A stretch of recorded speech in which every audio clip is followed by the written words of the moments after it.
انشاءالله قریب واردیم دوستان عزیز. شب شد ساعت 8 9 شب. بچه ها قریب واردن الحمدلله. یک طرف خلاص کردن بیچاره که رحمت الله با همین لنگ چلو میره و میاد دودا و معرکه. خدا مردک روزی باشه.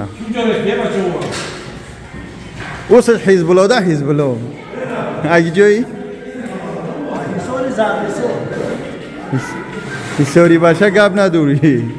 الحمدلله نه کفیلای لیسنسش هم تمام کردیم. ان شاء الله پگاه خلاص میکنیم. امروز 12 نوامبر. دوستان مهربان دوستان مهربان الحمدلله شب شد.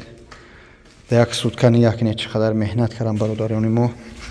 شکر پروردگار قریب 80 کوادرات چه ریختن یعنی که زدن کافله چخ شد. انشاءالله خداوند دستاشون درد نبینه. پروردگار فضل خدا.